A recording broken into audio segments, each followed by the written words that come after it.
1 जुलाई से इंडिया में जो एक्सीडेंट के लॉज थे वो चेंज होने वाले हैं। आईपीसी को रिप्लेस कर रहा है भारतीय न्याय संहिता और उसी के साथ साथ जो लॉज हैं वो भी चेंज हो रहे हैं। जैसे आप सभी को पता है, रिसेंटली पुणे पोर्च केस में जिसमें लड़के ने एक्सीडेंट किया था और 2 लोगों की जान चली गई, उस केस में अगर वो केस हाईलाइट ना होता, मीडिया में ना आता, तो उसमें उस लड़के का कुछ भी नहीं होना था, क्योंकि अभी तक जो लॉ था वो बेलेबल था। अगर आप एक्सीडेंट करते थे और किसी की जान चली जाती थी तो वो बेलेबल था, आपको आसानी से बेल मिल जाती थी, आप as a matter of right court से बेल ले सकते थे। बट अब 1 जुलाई से सारी चीजें चेंज होने वाली है, तो आज हम इस वीडियो में वही डिस्कस करने वाले हैं। So hello guys and welcome back to go legal and this is Sushant, और आज इस वीडियो में हम डिस्कस करने वाले हैं new laws on accident in India.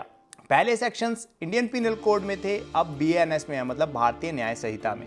और जैसे कि लॉ 1 जुलाई से अप्लाई हो जाएगा तो लॉज भी सारे चेंज हो जाएंगे। तो चलो स्टार्ट करते हैं। अभी तक अगर एक्सीडेंट होता था तो 2 ऐसे की सेक्शन हैं जो एक्सीडेंट के केस में लगते थे। पहला है 279 और दूसरा है 304A।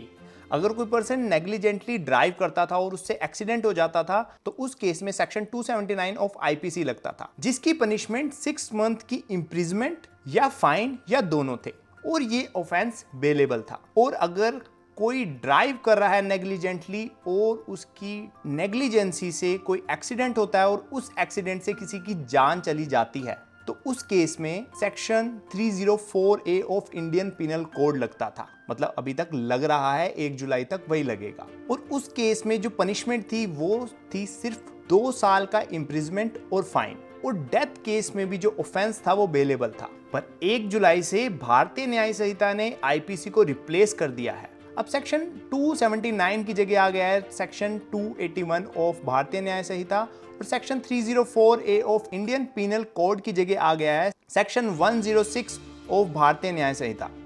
सेक्शन 281 है, अगर कोई रैश और नेग्लिजेंस से ड्राइविंग करता है और उससे एक्सीडेंट हो जाता है तो उस केस में सेक्शन 281 ऑफ भारतीय न्याय संहिता लगेगा। और अगर उसी एक्सीडेंट से किसी की जान चली जाती है तो उस केस में सेक्शन 106 ऑफ भारतीय न्याय संहिता लगेगा। पर अब पहले के लॉज में और अब के लॉज में क्या डिफरेंस है वो अब हम कंपेयर करेंगे। तो पहले के लॉज में और अब के लॉ में क्या डिफरेंस है, अब जो पनिशमेंट है वो किस तरह से बढ़ गई है और अब लॉ किस तरह से चेंज हो गया है, वो अब हम कंपेयर करेंगे। सबसे पहले हम पनिशमेंट को कंपेयर करते हैं। अभी तक जो मैक्सिमम पनिशमेंट थी in the case of accident under Indian penal code, तो वो थी सिर्फ 2 साल और फाइन। और अगर हम अब नए लॉ की बात करें जो 1 जुलाई के बाद अप्लाई हो जाएगा, मतलब भारतीय न्याय संहिता का, कि तो इसमें जो इंप्रिजमेंट है वो 2 साल से बढ़ के 5 साल हो गया है और जो फाइन है वो भी इंक्रीज हो गया है। और अगर कोई पर्सन एक्सीडेंट करके इन्फॉर्म नहीं करता तो उस केस में जो पनिशमेंट है वो बढ़कर 10 साल हो जाती है। और अब हम बात करते हैं रिपोर्टिंग ऑब्लिगेशन की। अभी तक इंडियन पिनल कोड में कोई भी स्पेसिफिकली डिफाइन नहीं था रिपोर्टिंग के लिए, मतलब रिपोर्टिंग की कोई रिक्वायरमेंट एज सच आईपीसी में कहीं पर डिफाइन नहीं थी कि एक्सीडेंट करके रिपोर्ट करना जरूरी है या नहीं। पर अकॉर्डिंग टू बीएनएस भारतीय न्याय संहिता न्यू लॉ के अकॉर्डिंग एक्सीडेंट करने के बाद उसको रिपोर्ट करना मैंडेटरी है। अगर कोई पर्सन एक्सीडेंट को रिपोर्ट नहीं करता और उस एक्सीडेंट में किसी की जान चली जाती है तो उसमें जो पनिशमेंट है वो 5 साल से बढ़ के 10 साल हो जाती है और जो फाइन है वो भी बढ़ जाता है। और अब हम बात करते हैं बेलेबिलिटी, मतलब अब जो ऑफेंस है वो बेलेबल है या नहीं। इंडियन पिनल कोड में दोनों ही ऑफेंसेस बेलेबल थे, मतलब अगर कोई पर्सन एक्सीडेंट करता था तो भी बेलेबल था, अगर कोई पर्सन एक्सीडेंट करता था और उससे किसी की जान चली जाती थी तो उस केस में भी जो ऑफेंस था वो बेलेबल था। पर अगर हम भारतीय न्याय संहिता की बात करें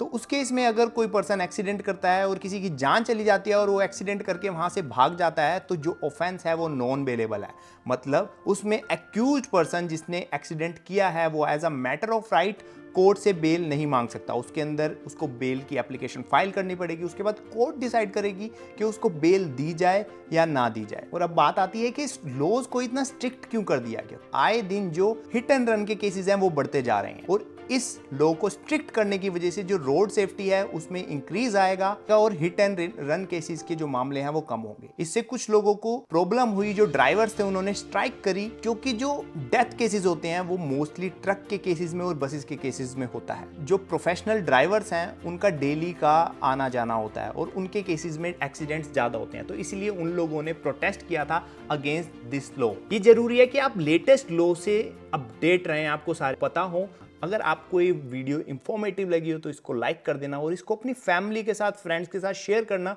कि वो भी नए लॉ से अपडेट हो जाएं। और अगर आपने अभी तक गोलीगल को सब्सक्राइब नहीं किया तो अभी सब्सक्राइब कर लें ऐसी ही वीडियो देखने के लिए। और अगर आपने कोई लीगल कंसल्ट करना है, आपने लीगल ड्राफ्टिंग करनी है या लीगल ड्राफ्टिंग प्रैक्टिस करनी है तो आप हमारी वेबसाइट विजिट कर सकते हैं। हमारी वेबसाइट है www.thegoligal.com। वहां पर जाकर आप कंसल्ट करने के लिए अपॉइंटमेंट बुक कर सकते हैं और लीगल ड्राफ्ट्स को डाउनलोड कर सकते हैं। और अभी पुणे के केसेस में एक न्यूज बहुत ज्यादा वायरल हो रही थी कि नया लॉ आया है section 199A of motor vehicle act कि अगर कोई माइनर ड्राइव करता है तो उसके पेरेंट्स को सजा होगी और उन्हें फाइन पे करना पड़ेगा। तो ये कोई नया लॉ नहीं है, काफी पुराना लॉ है। अंडर दिस लॉ अगर कोई माइनर ड्राइव करता है और उससे एक्सीडेंट हो जाता है तो उस केस में जो पेरेंट्स है उसको 3 साल तक की सजा हो सकती है और 25,000 रुपए तक का जुर्माना उन्हें पे करना पड़ सकता है। अभी रिसेंटली नीट यूजी का रिजल्ट आया है और लोग उसे स्कैम बोल रहे हैं। अब उसे स्कैम क्यों बोल रहे हैं मैंने इस वीडियो में डिस्कस किया है और बताया कि उसका क्या लीगल स्टेटस है। तो अगर आप जानना चाहते हैं कि हुआ क्या है तो आप इस वीडियो को देख सकते हैं। तो चलो इसी वीडियो में मिलते हैं।